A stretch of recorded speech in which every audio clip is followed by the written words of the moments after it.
Welcome to the Shum Show! You might be antsy for springtime, and it is already March. But before we say goodbye to winter, let's take one last look at February. It may have been a bit of El Niño, may have been human-caused climate change, and let's not forget your smoking hot Valentine's Day, but February sure was blazing hot. That's according to data from NOAA's satellites that measure the temperature of the atmosphere. Overall, February ran 1.5 degrees above average. That's the highest atmospheric temperature anomaly we've seen for any month ever. And a lot of that heat was in the Arctic. We've talked before about melting sea ice up there, but another effect of warming temperatures is melting permafrost. Permafrost is that layer of frozen soil that's a little bit underground, like the ice cream layer in an ice cream cake that sits underneath the frosting. Normally, permafrost is frozen all year long, and that means everything inside, think chocolate chips, stays frozen.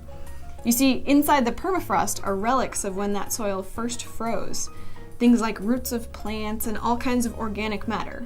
If that permafrost were to melt, it would be like taking the frozen peas out of your freezer. They'd start to decay. When organic matter decays, it releases carbon dioxide and methane, both greenhouse gases.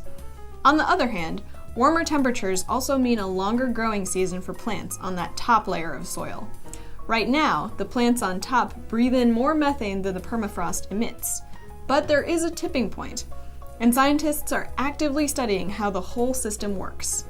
This week, scientists published a study on how increased snowfall influences how much methane is absorbed or emitted. Their findings show that if there's more snow, that acts as a blanket holding in the warmth and moisture, causing more methane to be released when the permafrost thaws.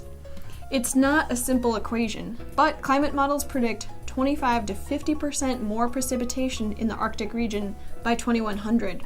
And it should be noted that methane is about 20 times as effective as a greenhouse gas than carbon dioxide. Dang! Remember, this is all based on the vegetation and the amount of carbon in the permafrost, so there's a lot to learn. I think the main thing to remember here is you can't have your cake and heat it too. That's all for this week. I'll catch you later on The Shum Show. Need more of a Shum Show fix? Check out our playlist on Weathershift's YouTube channel, and while you're there, subscribe!